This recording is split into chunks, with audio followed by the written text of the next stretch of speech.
Bom dia a todos, bom dia para aqueles que estão nos vendo e ouvindo ao vivo. A gente sabe que a grande maioria das pessoas que acompanham o nosso programa o fazem depois, né? Olhando a gravação que fica no Facebook. Mas então, bom dia para aqueles que estão nos ouvindo e vendo ao vivo. Estamos iniciando mais um programa Dimensão Espírita, que está sendo transmitido diretamente aqui da Associação Espírita Consolador Prometido de Içara. Como vocês veem, o nosso convidado de hoje, que está aqui já ao lado, antigamente no rádio, a gente anunciava só depois, né? Aí a pessoa ficava, quem é o convidado? Agora já vê, então não tem que ficar falando muito tempo. É o Maurício Colli. Bom dia, Maurício, tudo bem? Bom dia, Gilberto. Obrigado pelo convite e agradeço aí a visibilidade aí pelo pessoal do lado de lá, né, que agora nos vê. E o Edson, tudo bem por aí, Edson? Bom dia, tudo certo? Tudo bem, Maurício? Tudo bem. Obrigado pela presença. Eu que agradeço. Só deixa eu fazer uma pergunta já em público, que eu tenho que fazer meus textos. Nós vamos falar sobre o Evangelho de Jesus. O tema que o Maurício nos apresentou é a lição do Monte das Oliveiras. Ah, perfeitamente. Certo? Desculpa, era isso mesmo. A lição do Monte das Oliveiras, que é baseado numa palestra que ele inclusive fez na nossa casa, aqui na Associação Espírita Consolador Prometido de Içara, de onde está sendo gerado o programa. Mas essa palestra você tem feito nas outras casas, não é? Sim. Essa temática, né? Pode começar aí. Pode começar o desenrolar, porque é uma abordagem muito boa que o Maurício faz desta passagem, né? E eu gostaria que ele já começasse relatando, nos relembrando aquele acontecimento que a gente todos nós já conhecemos, né? É um acontecimento emblemático, está lá no Novo Testamento, e naquele momento em que Jesus está no Horto das Oliveiras. Pode nos lembrar, Maurício? Bom, primeiramente, como tu mesmo comentaste, né, Gilberto, se trata de um tema extremamente emblemático, cheio de lições profundas e que certamente não é em uma hora que a gente conseguiria aqui exaurir todos os aspectos mais profundos principalmente dessa passagem, né? De todas as passagens, mas principalmente dessa passagem. Então, a lição começa, obviamente, naquele momento em que o Cristo, após a última ceia, onde ele diz que seria traído, e Pedro se levanta e diz a ele que eu não haverei de trair, mestre, né? E o Cristo disse a ele que antes que o galo cantasse 3 vezes, obviamente Pedro já teria o negado. Ele sai dali com Pedro, Tiago e João e vão para o Horto das Oliveiras. Naquele momento em que se encontra ali o Cristo junto com os 3, o Cristo faz uma ressalva, um pedido especial para os 3 que ali se encontravam, de que eles se mantivessem com Cristo, orando e vigiando por 1 hora.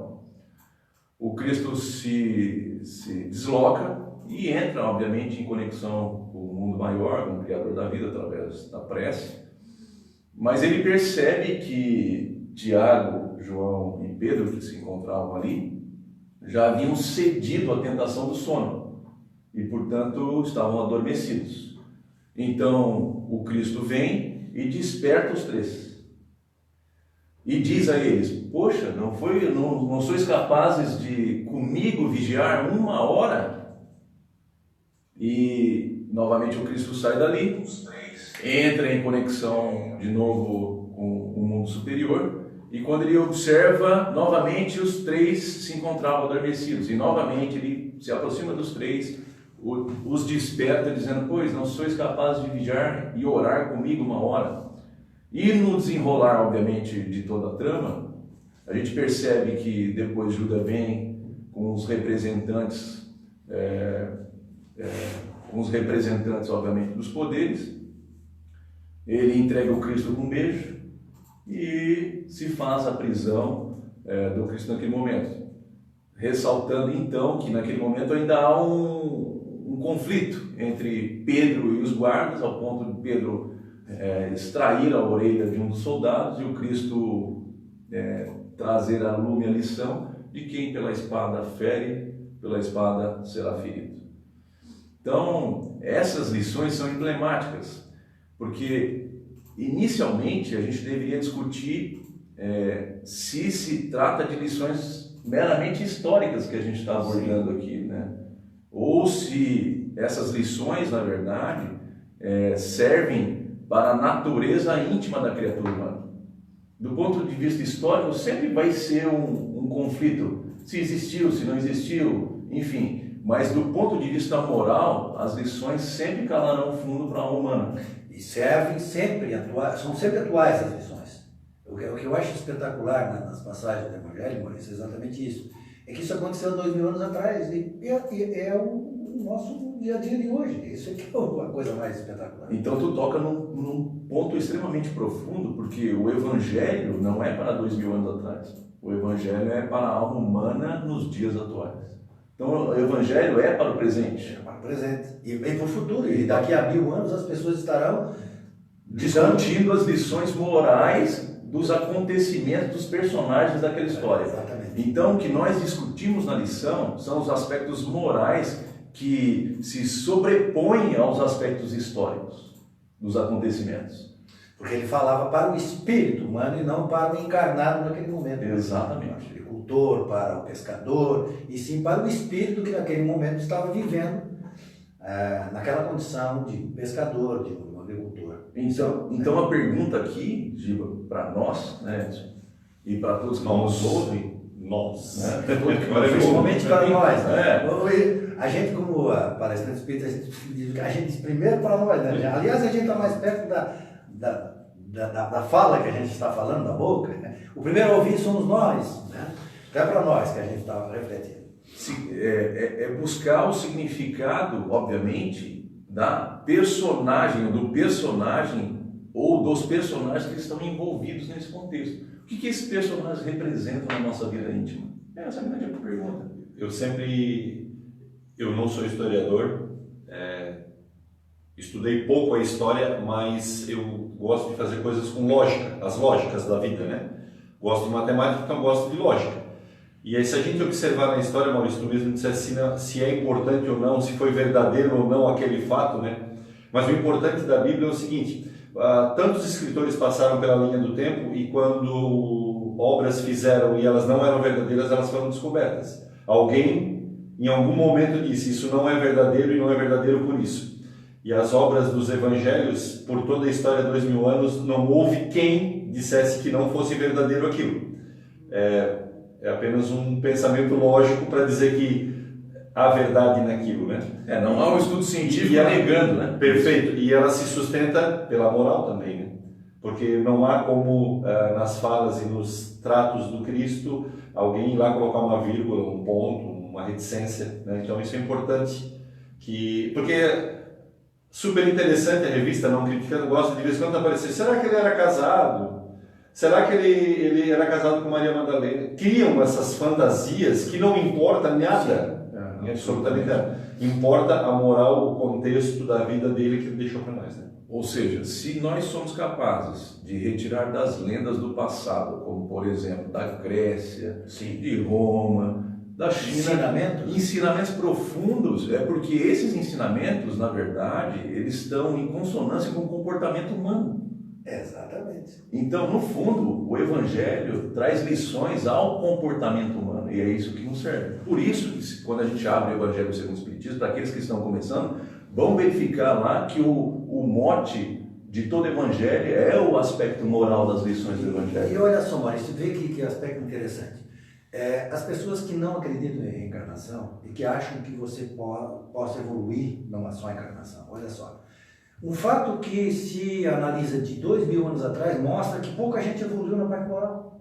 Porque nós estamos exatamente enfrentando os mesmos problemas que eram enfrentados naquela época. Pouco evoluímos intelectualmente, hoje o mundo é moderno, mas os grandes problemas da alma, eles ainda estão relacionados aos seus aspectos dos sentimentos profundamente, que pouco por conta da questão moral.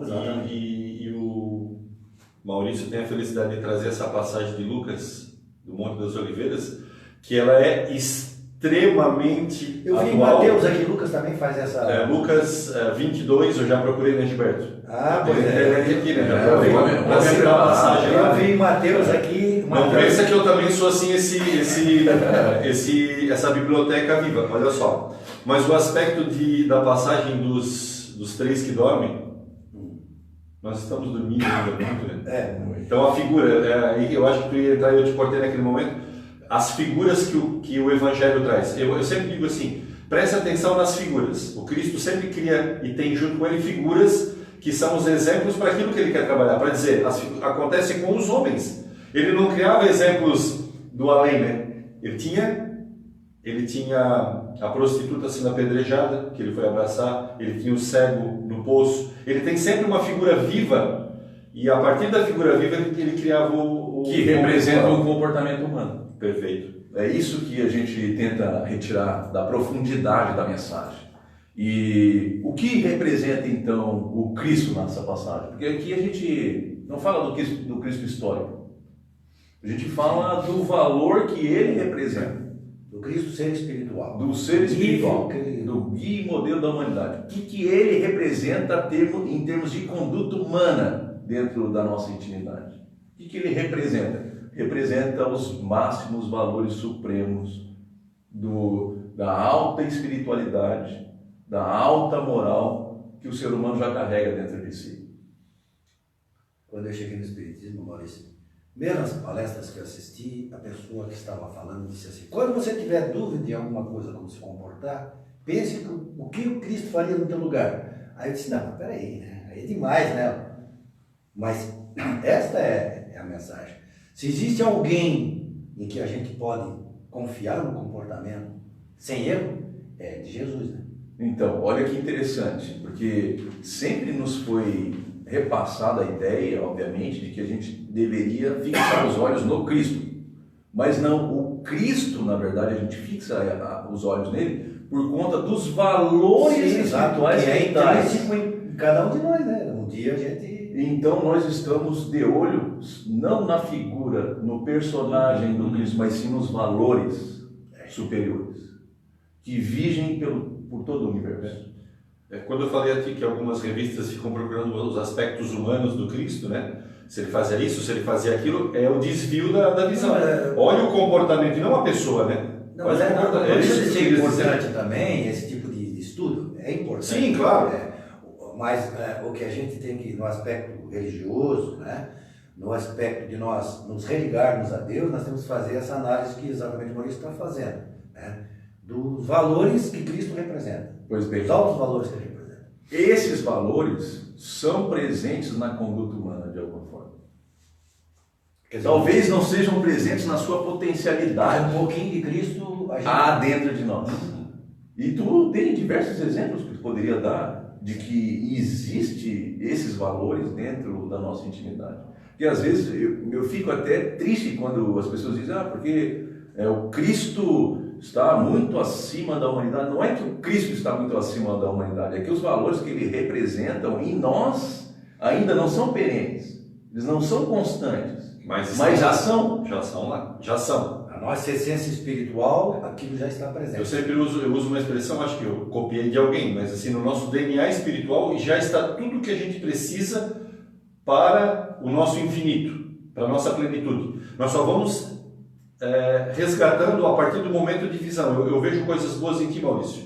Aprendo. Na verdade, eu vou lá e abro a cápsula daquele conhecimento que eu aprendi em ti. E estouro ela em mim e ela começa a viver em mim. Então, eu tenho tudo que eu preciso dentro do meu DNA espiritual. Como o Cristo, na verdade, já estourou todas as cápsulas de situações boas e morais. E nós vamos, a partir do... Por isso que o próprio Evangelho nos lembra que a gente não vive insulado, a gente não vive sozinho, a gente vive em comunidade para isso, para que eu aprenda contigo. E a partir dos teus bons comportamentos, eu vou criando em mim bons comportamentos. Né? E olha que interessante, tocou num ponto fundamental, porque só temos a capacidade de observar no outro aquilo que a gente carrega dentro de nós. Portanto, se você observa um comportamento, um valor intrínseco no ser humano que é positivo, é porque você já tem, porém adormecido. Porque ninguém visualiza aquilo que não tem dentro de si. Exatamente. Ninguém dá atenção àquilo que não possui. Entende? Então, esse valor supremo, de alguma maneira, ele já é intrínseco dentro de nós. Poderia dar vários exemplos. Sim, claro. Né? Tu quer dar um exemplo? Não, quem tem que dar exemplo aqui é tu. Não, porque o Gilberto é o homem dos exemplos, sabe isso? Ele assiste o nosso programa, Gilberto, ele é nosso claro. ouvinte e assistente assíduo. Então ele sabe que tu é o homem dos exemplos. Porque é uma didática boa e Jesus é o grande mestre dos exemplos, né? Todas as parábolas dele é um exemplo dele. Saiu o semeador a semear e vai falar do pescador e falar de tudo que acontecia no dia a dia para dar o exemplo. Porque o exemplo cala fundo, né? O exemplo é uma coisa espetacular. Quem de nós já não foi capaz de perdoar um ente da família que cometeu alguma coisa que para nós foi ofensivo e a gente acaba passando por cima disso? Eu estou lembrando da passagem do filho pródigo. Pois é. Porque assim, eu com certeza na minha vida já recebi algum pródigo que voltou, né? Eu só não sei se eu matei um boi para ele. Daí já é um pouquinho demais nesse momento. Tem que ser extremamente desprendido. Eu recebo, eu amo, mas um boizinho ainda eu não vou matar para ele. Ou seja, as dificuldades que a gente tem, né? Em algum momento, Edson, tu já foi capaz de exercer esse valor. Então, ninguém exerce um valor que já não possui dentro de si. É porque você já tem. Então, o Cristo é a representação desses máximos valores, dessa constância. E que são, então, os apóstolos adormecidos na passagem? O que eles representam? Aqueles que estão dormindo. Aqueles que estão dormindo, né, Maurício? E a pergunta que a gente faz é, será que a gente não está dormindo? Grande parte da nossa vida. Acordado. A gente dorme um sono acordado, né? É o sono da invigilância. Quer dizer, eu acho que esse termo tu usa na palestra, né? A gente está acordado, mas no fundo a gente está dormindo. Está dormindo, né? É como se fosse, na verdade, a gente é como se entrasse numa condição de inconsciência, né? Como se praticasse atos até mesmo inconscientes, sem a luz da razão, sem a sabedoria, obviamente, dos sentimentos mais elevados, desconectados aqui dos valores superiores e supremos da vida. Eu falo que a gente anda no automático, Maurício. O nosso normal é andar no automático. Todo o dia inteiro a gente anda no automático. E aí quando a gente anda no automático, não para raciocinar, a gente exatamente usa o que está lá, de qualidades inferiores, daquilo que está registrado no nosso psiquismo, no nosso inconsciente, né? Que, como se trata de coisa de outras encarnações, não pode ser coisa boa, porque lá estamos registrados a maioria das ações que nós já fizemos, muitas delas erradas. E aí quando a gente desperta para a realidade, quando a gente pensa em determinado assunto, vou dar um exemplo, a gente passa ali, tem um mendigo, daí a gente passa e ele pede alguma coisa, a gente diz, não, acho que ele vai pegar isso aí e vai usar esse dinheiro para beber. A gente já faz o julgamento. E a gente vai, não dá importância. Aí recebe aquela mensagem do nosso orientador espiritual, nosso anjo da guarda, diz, por que ele está julgando? Ela ajuda, ele vai lá e volta. Então, nós andamos muito no automático, né? Esquecemos de usarmos a nossa razão para nos orientar naquilo que nós devemos mudar, inclusive, para o futuro. Então, os apóstolos adormecidos representam, obviamente, a desconexão com esses valores superiores, porque eles se encontram nos valores inferiores. E que são os valores inferiores que têm conduzido a raça humana, a humanidade, até mesmo nós, o nosso comportamento do dia a dia, da coisa comum, né, da nossa vida mesmo, a caminhar dessa maneira quase que inconsciente. E que nos arrasta à prática do mal? O que nos arrasta a cometer ações que, na verdade, causam dano, seja para o outro, seja para a nossa vida, senão as duas chagas da humanidade, que são o orgulho e o egoísmo. E aí ainda há uma terceira que a gente vai discutir, porque isso aqui é só uma introdução. Sim, né? sim. É uma introdução que a gente está fazendo. É uma introdução do programa, mas eu queria dizer para ti, Maurício, nós somos donos da nossa hora. Agora nós não temos mais momentos mais limitado no tempo. Nós podemos ficar aqui esse final de semana inteiro discutindo sobre essa passagem. Não tem problema, né? Então, o orgulho e o egoísmo, que representam um adormecimento aos valores superiores da vida, que representam aqui os apóstolos adormecidos, quando a criatura cede a esses valores inferiores, que causam dano a si e à humanidade em todo o seu contexto, obviamente é por desconexão aos valores supremos da vida. Então, o que o orgulho faz no coração humano? O que ele causa na razão, senão uma cegueira completa? Faz aquilo que Pedro fez, né? Aquilo que Pedro fez. Que Pedro fez. Inclusive o nosso amigo lá do Divaldo, como é que é? O Marlon Reichtal, ele faz uma análise interessante sobre esse comportamento, sob o ponto de vista psicológico. Ele faz parte da equipe da Joana de Ângeles, né? Ele é um dos 4 que trabalham, psicólogos que trabalham com o Divaldo na Joana de Ângeles. Ele faz uma análise desse comportamento psicológico do Pedro, dizendo que exatamente, né? Porque olha só. Das negações de Pedro. Olha só. Pedro disse para não. Né? Todo mundo pode te trair, mas eu não. Ele se coloca numa condição superior. E aí isso é uma expressão de orgulho. Eu não. Ele veio ter pensado assim, pô, esse nosso mestre, que tantas coisas certas disse, eu deveria ter uma duvidazinha, não. Eu acho que eu não faço, mas se ele está dizendo, eu deveria pensar um pouquinho, de repente, pode ser que eu faça mesmo, né? Mas aí o orgulho diz, não, eu não. Aí o ser orgulhoso é assim, não, eu não, mestre. Todo mundo pode te trair, menos eu. Que é isso? Eu sou o primeiro aqui a me levantar contra isso, né? E isso revela exatamente esse conteúdo que nós temos no nosso inconsciente, isso o Marlon diz, né? Que é o que sabota as nossas ações. Ele até tinha intenção boa, Pedro, ao dizer isso. Não, Pedro, mestre, calma, pô, eu estou aí, tu acha? O Humberto de Campos, do livro Boa Nova, faz uma análise dessa passagem. E ele exatamente diz que Cristo diz para ele assim, Pedro, tu vais aprender hoje que o homem do mundo é mais frágil do que perverso. Não é uma questão de perversidade, Pedro, mas de fragilidade humana. Porque nós somos sabotados pelo nosso inconsciente. A gente diz, hoje eu não vou brigar com ninguém, vou tirar o dia para não brigar com ninguém. Primeiro que nos xingar na rua, a gente já é Pedro para lá. Para mostrar que ainda nós temos todo esse inconsciente que age na nossa vida. Eu até falei no programa passado, Maurício, se você tem assim, ó, vamos supor que essa parte aqui azul aqui seja no iceberg a parte de cima. Isso aqui, a parte de baixo, representa o inconsciente. Então, no iceberg, né? Se vier um vento empurrando para cá e a corrente marinha empurrando para lá, para onde vai? Sim, com certeza. Onde a massa maior tiver. Onde a massa maior tiver. Então, a gente, às vezes, até tem a boa vontade. Só que o problema é que nós temos uma massa nos empurrando, que a gente tem que prestar atenção nisso aí. Né? Por isso que no exemplo do Cristo, na passagem, o sono tem um significado.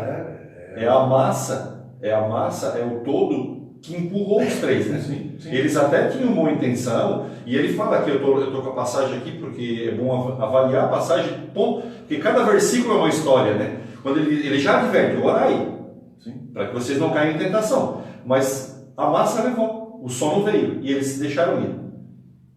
O contexto geral todo puxou eles. Mas a gente também tem que lembrar uma coisa, né, Maurício? Nós todos somos esses 3 ainda. Só que assim, eles têm culpa nessa passagem, há uma citação de forma a dizer assim, não, eles não estavam comprometidos com a causa de Cristo. Não, eles estavam. É como o Gilberto lembra, a gente está comprometido, só que ainda no contexto geral, o nosso iceberg é levado pela massa. Olha só, o sono é uma necessidade física, é difícil lutar contra o sono quando tem sono. Não, e o sono tem essa. É emblemático por isso, né? Quem que luta contra o sono e consegue ganhar dele, né? Então, na verdade, isso demonstra que nós somos seres falíveis. Sim, é a fraqueza humana. É a fraqueza humana. Então, há uma fraqueza humana e a gente está em pleno combate contra ela.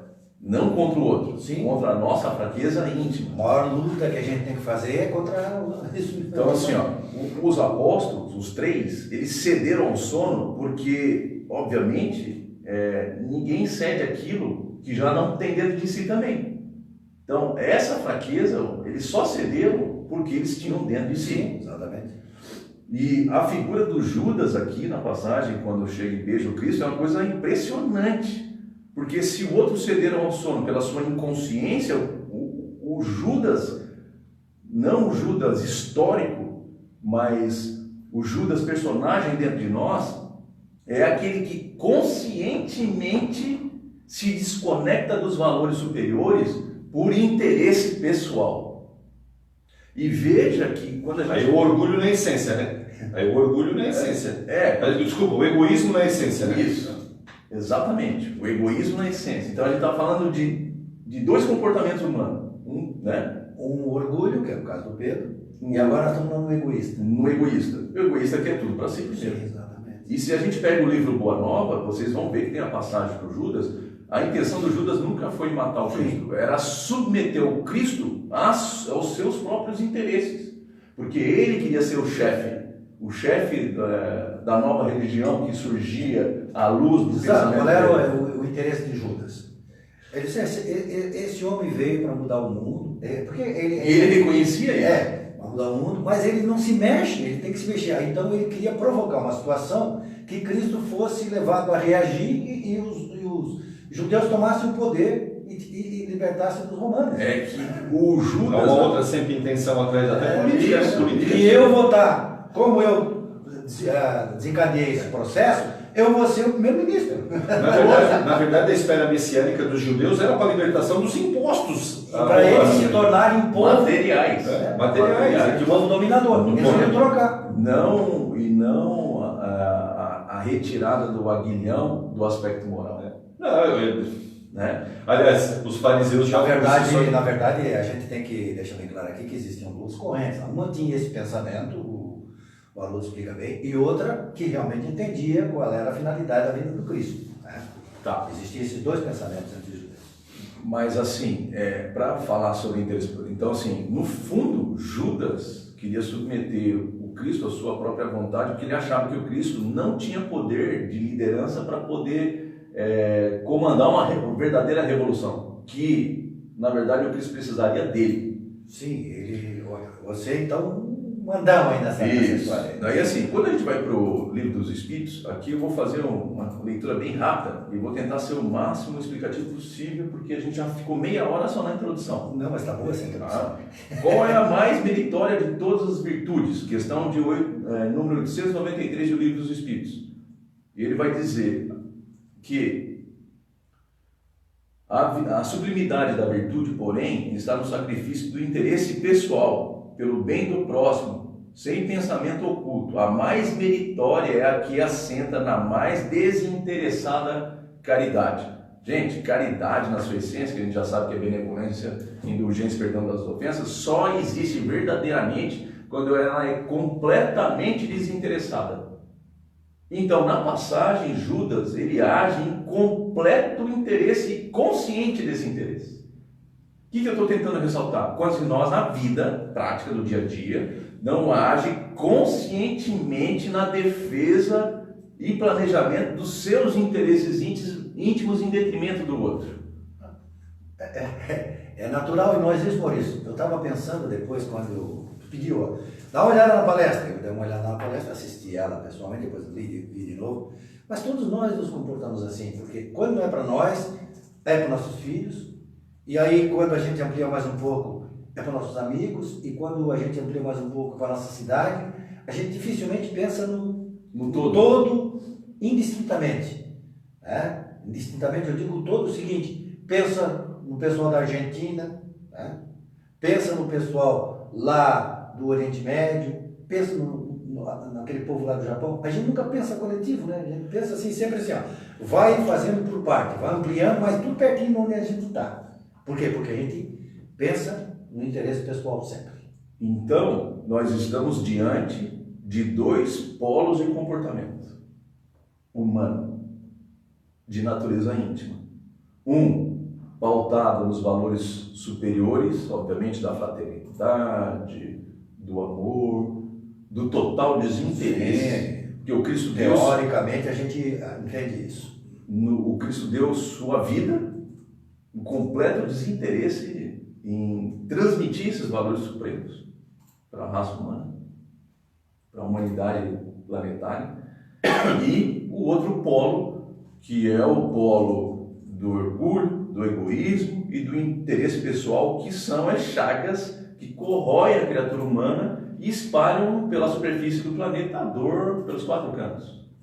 Seja a dor para o outro, seja a dor para nós mesmos. Então, a dor, no fundo, ela é uma questão de decisão da criatura humana em que polo ele se conduzirá na vida. Os valores superiores, mesmo que isso, em tese, leve a criatura ao sofrimento, porque as pessoas alegam o seguinte: mas o Cristo foi bom e morreu na cruz. Aí eu te pergunto, tá, então aqueles que foram perversos na vida também não morreram? Então não é a morte em si, é como você conduziu sua vida. Em que polo você conduziu sua vida? Essa é a grande pergunta. Então, a grosso modo, a primeira superfície da passagem do Vale das Oliveiras nos transmite essas lições, né? E aí agora a gente vai talvez para a questão de fundo da mensagem. Porque o Cristo, na mensagem, ele ressalta a necessidade de extrema vigilância e oração.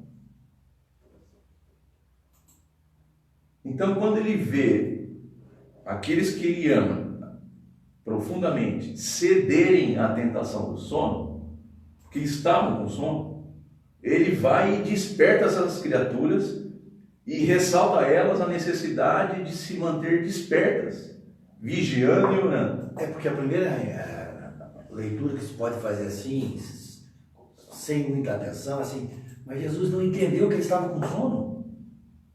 Tu já tentou ficar acordado quando tu está com aquele sono que não tem jeito? É difícil, a pessoa não consegue. Aí ele não entendia por que esta observação dele, né? Você não conseguiu ficar nem uma horinha acordado aí, vigiando, né? E aí é porque tem um ensinamento muito profundo por trás disso, não é que tu está trazendo agora. É isso que a gente vai tentar trabalhar. O que é a vigília? Olha que interessante. Estar de vigília é o ato de quem à noite se conserva atento, velando ou tomando conta de algo ou de alguém. Em outras situações, vigiar também pode representar observar atentamente, acautelar-se, precaver-se. Então é um estado íntimo de quem à noite se conserva desperto.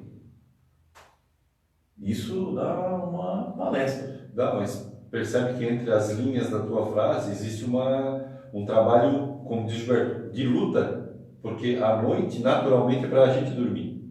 Quando na vigília tu tens que ficar acordado.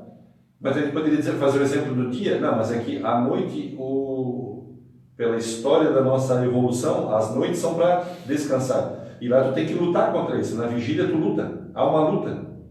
Tu faz força para ficar acordado. Toma um cafezinho, né? A gente usa até de artifícios para poder ficar acordado. Então, eu quero dizer assim, há uma luta. Simbolicamente, há uma luta na vigília. É uma luta, mas olha só, e se estivesse numa festa, numa serenata, fazendo uma festa, ele não ficaria acordado? É uma coisa interessante. Aí porque tem interesses. Exato. Aí olha só que conexão. Né? Então, assim, vamos pensar. O estado de quem à noite se conserva desperto. Bom, a vigília é para a noite. Ninguém faz vigília de dia, em tese. Né? Sim. Por quê? Porque se faz vigília à noite, porque é o momento que as pessoas estão adormecidas, se encontram um vigilante com o objetivo de preservar a vida, os bens, enfim. É a vigília. À noite. Que noite que a gente está tratando aqui? Será que é a noite física? Porque o Evangelho ele é todo simbólico. E João faz exatamente essas análises, né? Todo esse simbolismo. Até as idas de Cristo para cá, para Jerusalém, tudo isso é analisado por João. Né? Então, luz e trevas, noite e dia, valores inferiores e valores superiores. Então, aquele que à noite, na escuridão da sua alma, que ainda possui valores inferiores, fortes, presentes, feito o gelo líquido, o iceberg, que ele, ou seja, a força de resistência é tão grande que nos leva o inconsciente a agir dessa maneira. Isso está enaltecendo, está vendo? Há valores inferiores que vocês precisam durante a noite, ou seja, no momento em que a gente ainda não tem luz interna. Porque se tivesse luz interna, não precisa de vigilância mais. Sim. Então é à noite, no momento que a gente ainda possui valores internos inferiores que nos arrastam, que a gente precisa manter vigilância. É o estado de quem à noite se mantém desperto. Por isso aí vem lá Paulo de Tarso. Desperta, ó tu que dormes. Ele está dizendo para ele mesmo também. Então, e ele despertou. A lição mais profunda que eu vejo dessa passagem é o Cristo enaltecendo a cada um de nós que o ato de vigiar, ele tem profundo impacto para aquele que ainda se encontra na noite interna. Sim, porque a gente pode passar a encarnação inteirinha, Maurício, dormindo. Tem uma parte da obra de Miramês que ele vai falar assim, aqui, ó.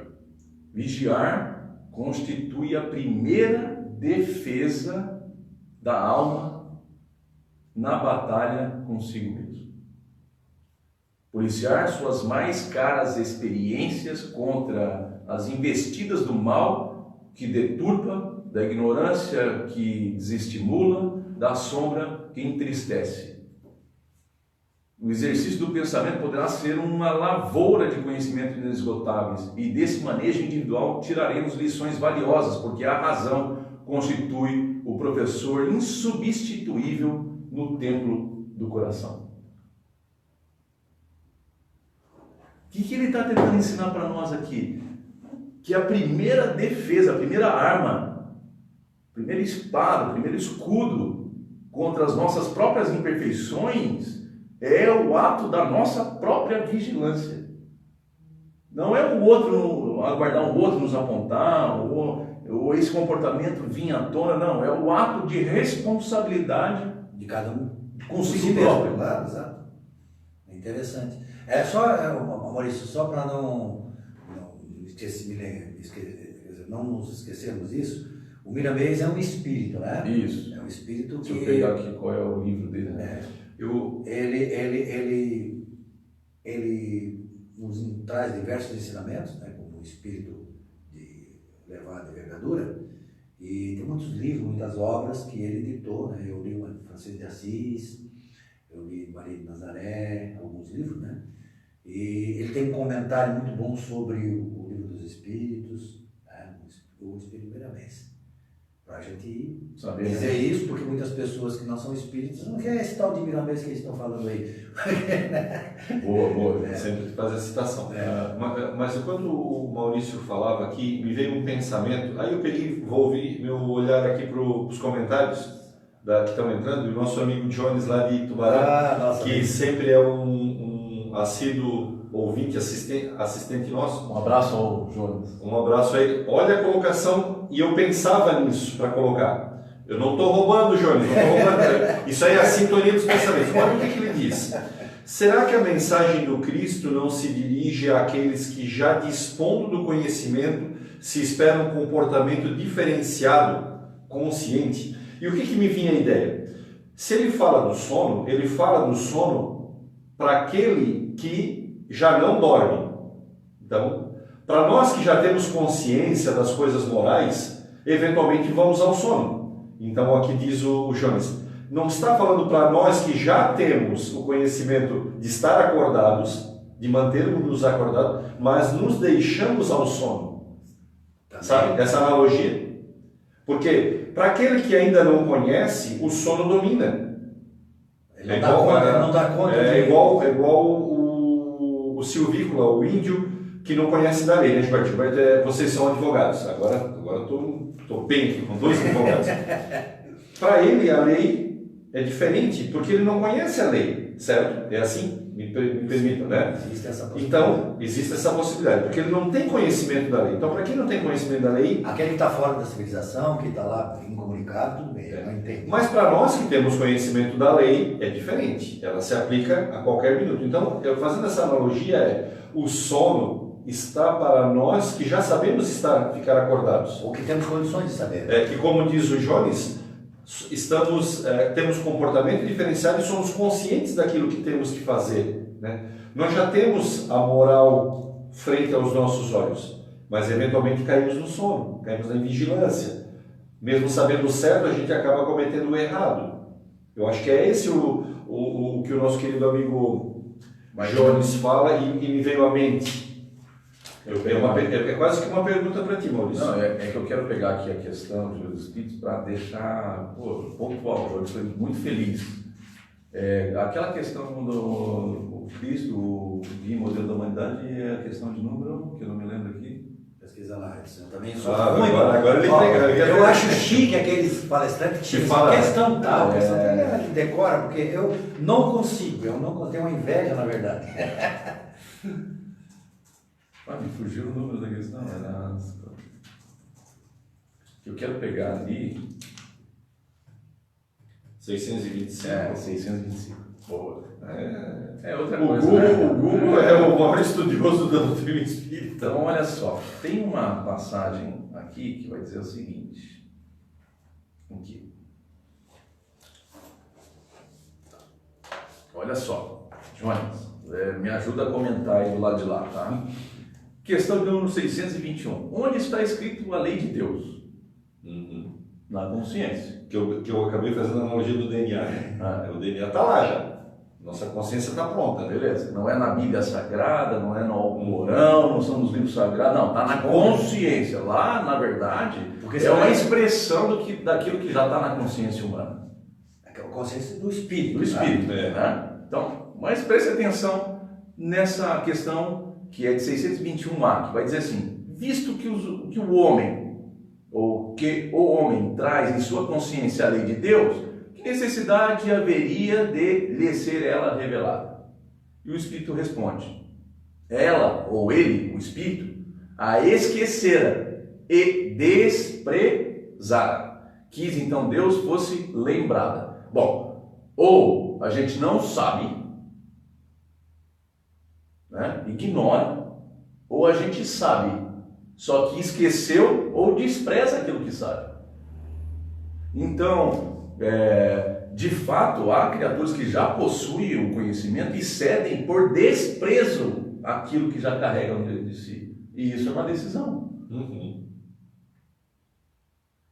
Né? Então, quando ele está falando ali, não, seria uma passagem que está falando para aqueles que já sabem, sinceramente, com todo o respeito, eu acho que todos já sabem, porque isso já é na consciência humana, porque a lei está na consciência. A questão aqui é o seguinte, ela vem e ela precisa ser relembrada à humanidade de modo constante, por isso que veio Sócrates, faz a maêutica, traz de dentro da alma humana. O que ele está fazendo? Ele está relembrando cada um de nós acerca desses valores supremos da vida que já... O que o Cristo fez? Ele revelou alguma coisa? Não! Ele relembrou dentro de nós os valores que já estão intrínsecos, né? Esse foi o papel central dele. Agora, entre saber, fazer e viver e desprezar o que se sabe, é uma decisão humana. Então, eu acho que a tentação do sono não é só para aqueles que possuem... digamos assim, conhecimento, porque todos já possuem. Sim, aí é uma questão de responsabilidade. Quem mais sabe, mais responsabilidade tem. Quem menos sabe, menos responsabilidade tem. Mas todos têm responsabilidade. Todos têm responsabilidade. Porque o Emmanuel, que é um mentor aquele espírito, que era um mentor do Chico, ele nos alertava sobre o seguinte: na nossa atual humanidade, pode-se dizer que todos os espíritos têm consciência, porque nós estamos num estágio de evolução em relação à humanidade, que todos nós já tivemos lá no mundo espiritual, né? E sabemos que existe Deus e sabemos de tudo isso aí, desses valores. Isso já está em nós. Por isso que quando o Espírito diz assim, está na consciência, está no Espírito, né? Está no Espírito. Não na consciência, essa nossa consciência aqui, material, não, no Espírito. Está no Espírito, está presente em todos. Ele não diz assim, menos isso, menos aquele, não. Ele diz, está em todos. Né? Com um grau maior ou menor, mas está.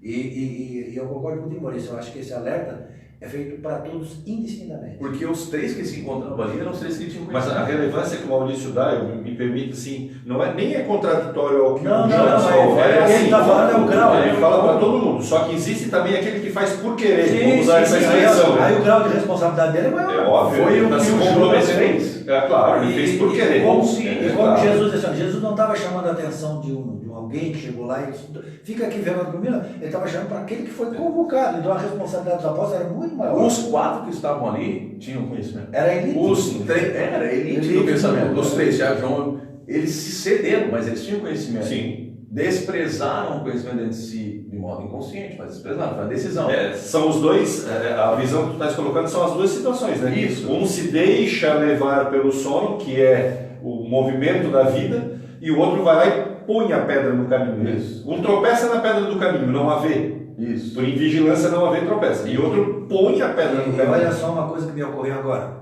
Judas estava acordado. Sim, consciente. Isso. Perfeito, estava acordado. Enquanto os outros estavam lá dormindo, ele estava acordado. Então, quando levanta essa questão do interesse pessoal, como isso muda? Aí como é que daí a gente fica acordado? Pois é, e não só isso, né? O ato de vigiar é tanto para o Judas como para os Sim, três claro. adormecidos. Óbvio. Porque o Cristo se encontrava em vigilância, porque ele estava em conexão. É um negócio... Se a gente for ficar agora fazendo uma filosofia só do lembrar, como o Gilberto fala, da atenção, quem está acordado ainda tem a percepção de vigilância muito maior do que aquele que começa a ser dominado pelo sono. Por isso que ele vai pagar mais na causa do efeito. De responsabilidade. A responsabilidade dele é maior. Agora, olha só, Miramês também diz nessa obra, assim, a tentação traduz-se por um impulso íntimo dirigido para o pecado. Aqui, né? Originado dos instintos inferiores e da malignidade do tentador. O pecado expressa-se por meio de uma transgressão da lei ou de um preceito religioso qualquer, uma regra. Então, quando a gente fala pecado, a gente está falando de transgressão. Sim, claro. O termo, se a gente for falar etimologicamente o significado, significa errar o alvo. Isso. Você errar o caminho. Isso. Então, tudo aquilo que significa Lê essa parte, por favor, de novo aqui para nós, Maurício. Impulso íntimo dirigido para o pecado originado dos instintos inferiores da criatura. Olha só, eu enxerguei assim, porque a gente tem costume de dizer que as coisas que nos acontecem, me permitam, não estou fazendo analogia e nem comentar a nenhum tipo de outra fé, é assim, o que eu fiz foi o diabo que me botou na cabeça. Mas olha o que o Miramês diz, é um impulso íntimo dirigido para o pecado. Quer dizer, lá dentro de mim, está lá aquilo. E aí, agora vamos usar na leitura espírita, a intuição negativa diz assim, tu gosta de ouro, né, Judas? Peça algumas moedas e traia o Cristo. Aí dentro dele está lá, o impulso íntimo dirigido. No ponto central do negócio, ou seja, o Judas só traiu porque ele tinha dentro dele, obviamente, a ganância pelo ouro, né? Claro. A ganância pelo ouro. Olha o que Emmanuel fala na obra, deixa eu ver aqui qual é a obra.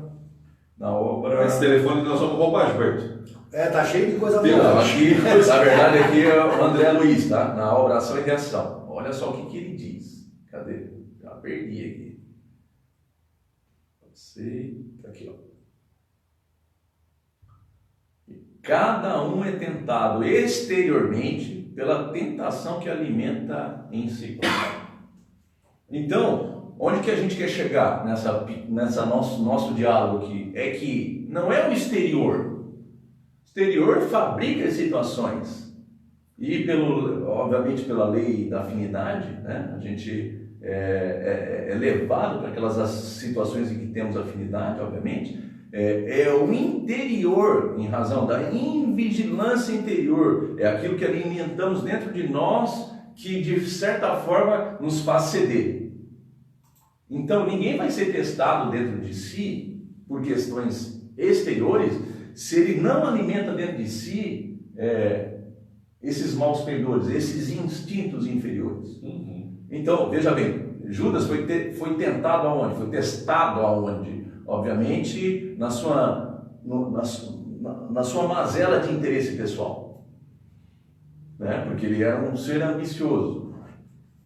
Onde que Pedro foi tentado? No seu orgulho, né? Então, é porque ele trazia isso dentro dele.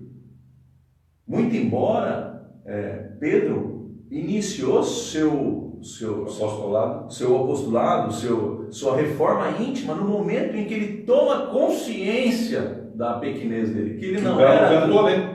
Que o Galo cantou a terceira vez, ele percebeu tudo que havia acontecido de uma vez só, né? Percebeu todo o contexto, né? E que ele não era aquele gigante que ele imaginava.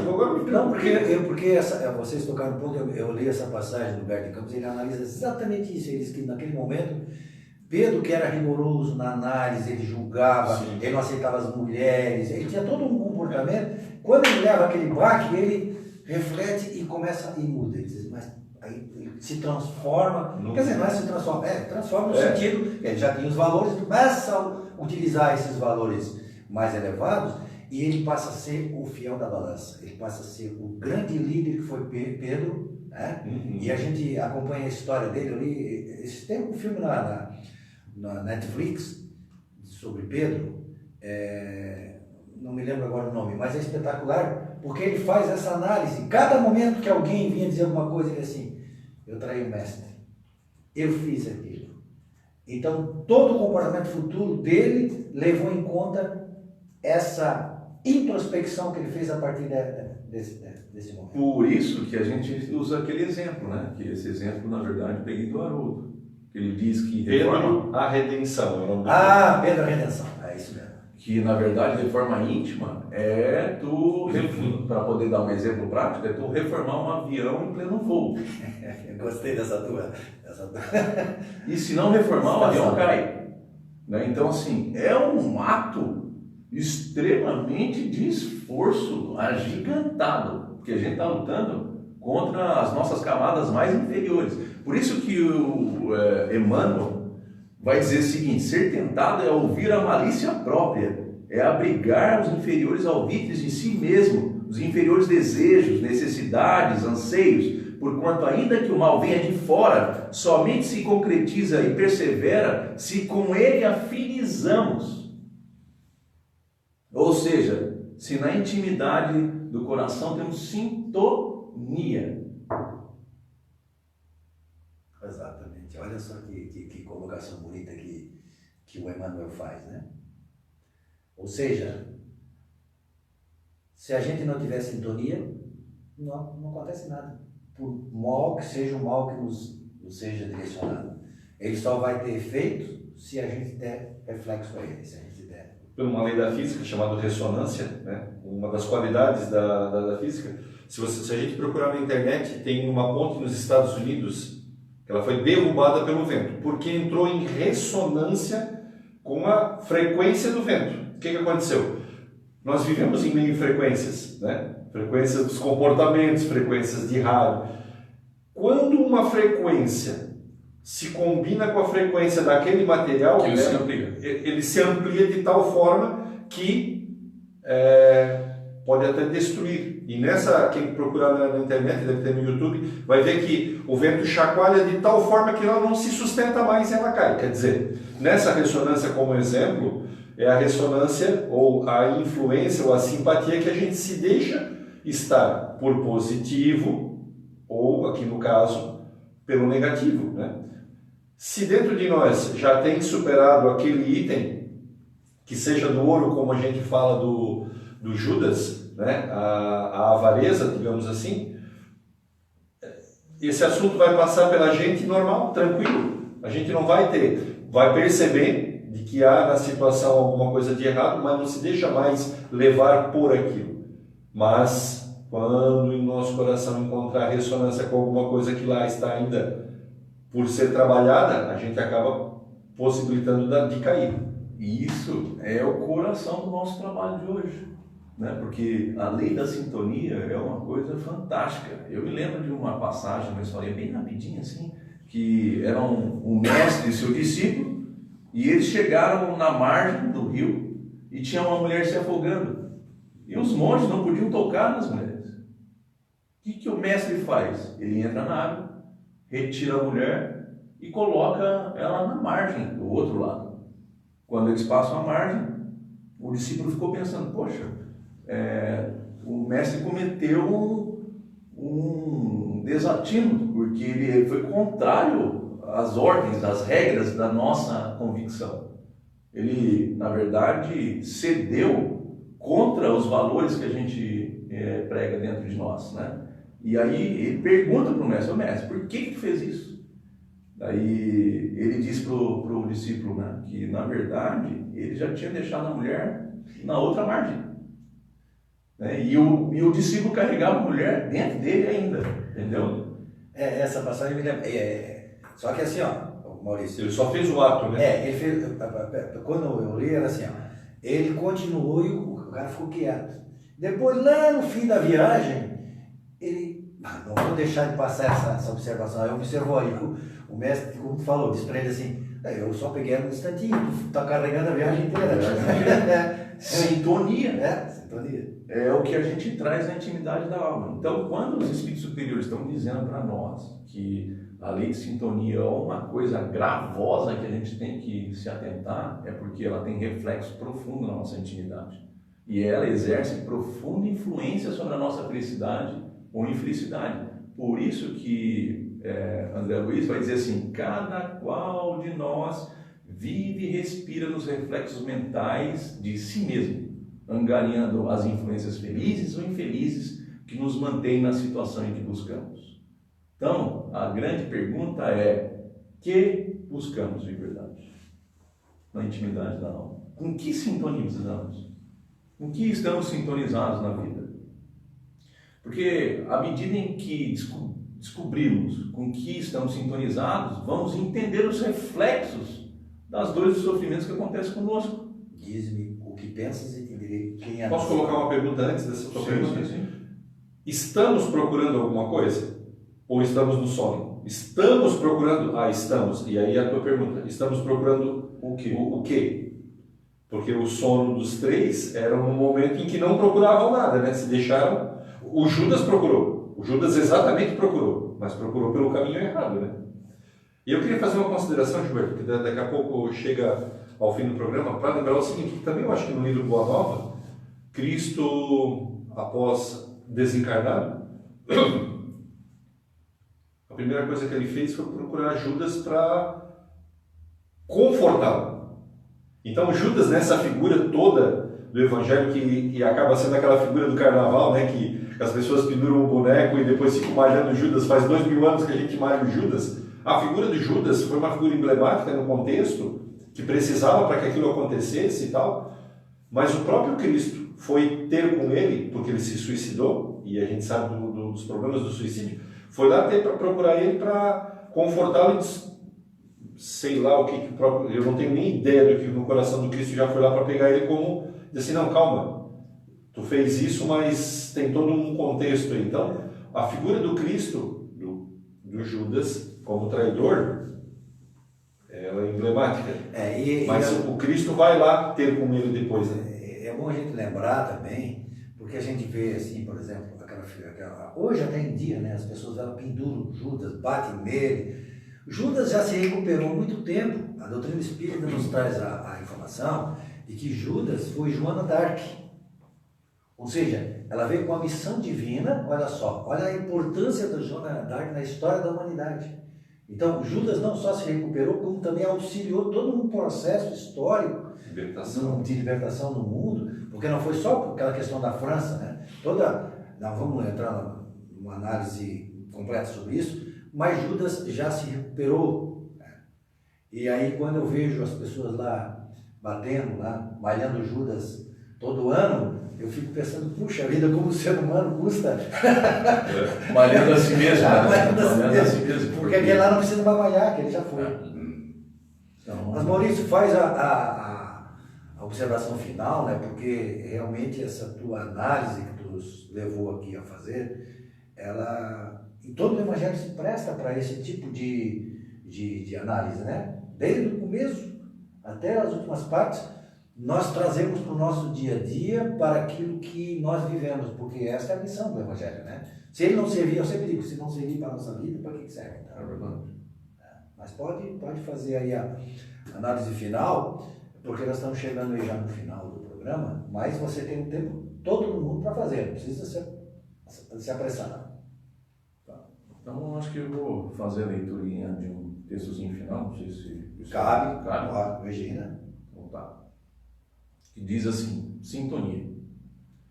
Todas as coisas existem no universo, vivem em regime de afinidade. Desde o átomo até o arcanjo, tudo é atração e sintonia. Nada que te alcança a existência é ocasional ou fruto de uma reação sem nexo. Teu livre-arbítrio indica com precisão a posição que ocupa no cosmos. Guardem isso para a gente poder discutir no final. Uma vez que cada indivíduo deve a si mesmo a conjuntura favorável, desfavorável ou adversa em que se situa no momento atual. Vieste da inconsciência, simples e ignorante, e pela lei da evolução caminha para a consciência, escolhendo a estrada a ser percorrida. Encontrarás o que buscas, tende a posse daquilo que deste, convive com quem sintonizas, conhecerás o que aprendestes, mas somente incorporarás na memória o que vivenciaste. Avança ou retrocede de acordo com a tua casa mental. Felicidade e infelicidade são subprodutos do teu estado íntimo, não uma decisão superior da vida. Amigos são escolhas de longo tempo. Teu círculo doméstico é a materialização de teus anseios e de tuas necessidades de aprendizado. Pelo jeito de ser conquistarás a admiração ou desconsideração. O que fizeres consigo hoje refletirá no teu amanhã, visto que o teu ontem decidiu o teu hoje. Com os teus pensamentos atraís, absorves, impulsionas ou rechaças. Com tua vontade conferes orientação e rumo, apontando para as mais variadas direções. Disse Jesus, pedi e vos será dado, buscai e achareis, batei e vos será aberto. Sintonia é a base da existência de toda a alma imortal. Seja na vida física, seja na vida astral, a lei de afinidade é princípio divino regendo a ti, a todos os outros e a tudo que podemos conhecer.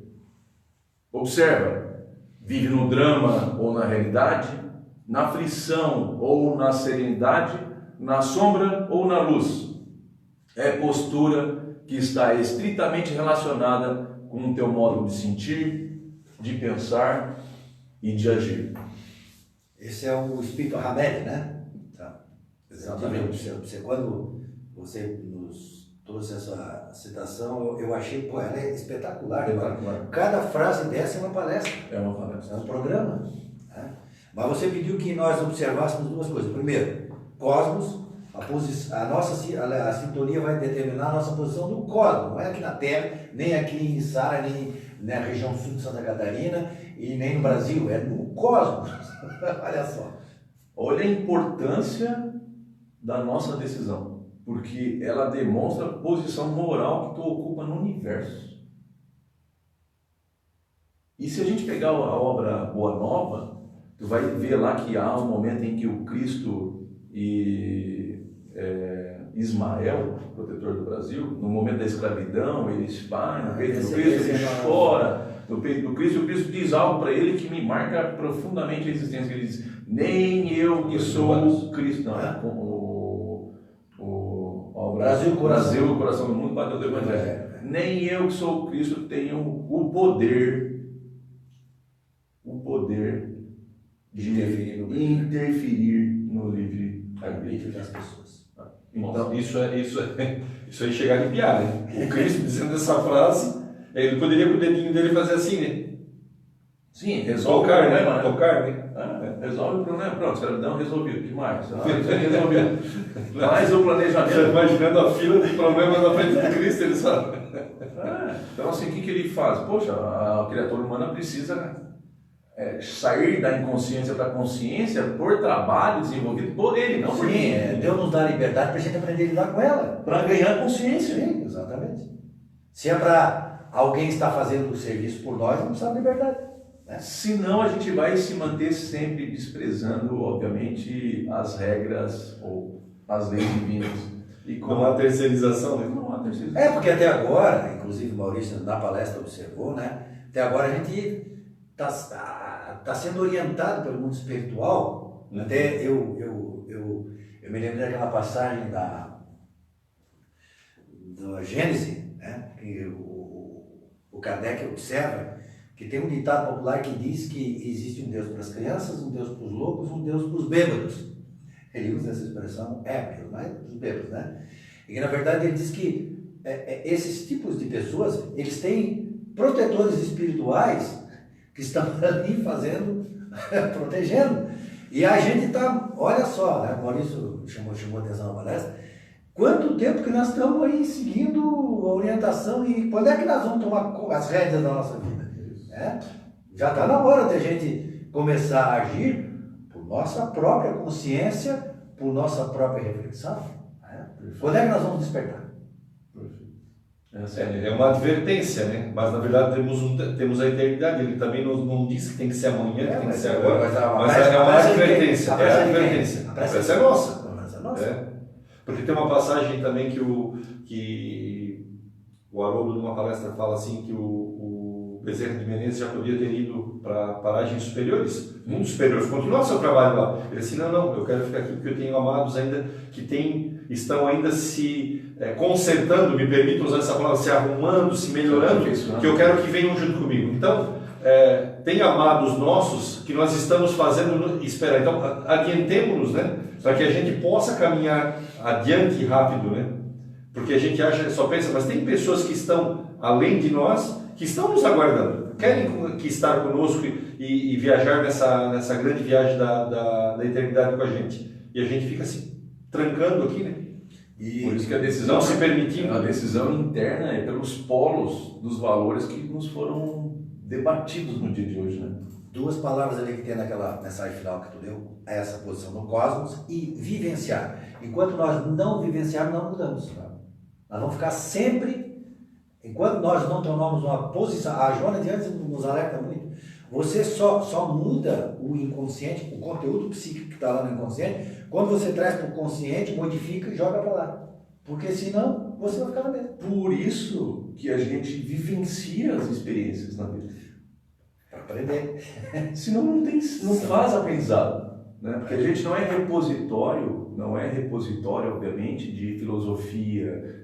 Eu sou o cara que conhece o livro dos Espíritos, conheço todas as obras, eu conheço o Espiritismo de cabo a rabo. Tá, o que tu vivencia dele? Essa é a pergunta. É o que o Gilberto falou. O que é dentro do Espiritismo aqui, nesse livro? Se ele não sair daqui e vier para cá, né? Para dentro do nosso coração, e aí então, vivência. Tu mesmo fizesse essa referência há pouco, né? Daí, Maurício.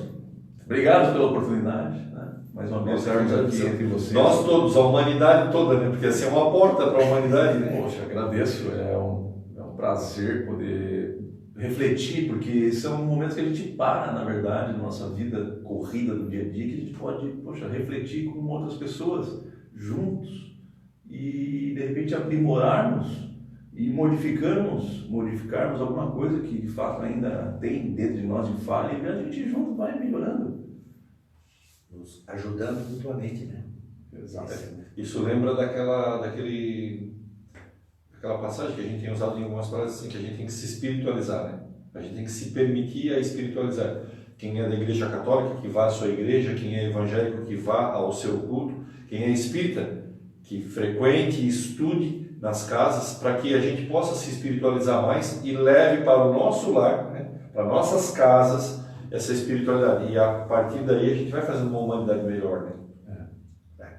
Então nós agradecemos vocês estarem aí nos acompanhando nesta nossa reflexão, porque ela é útil para todos, né? Para nós e para todos aqueles que nos acompanham, porque Cristo veio pessoalmente trazer a mensagem do Evangelho, trazer o seu exemplo, vivenciar o Evangelho, exatamente para que isso servisse de modelo, né, para todos nós. Até a próxima semana com o programa Dimensão Espírita.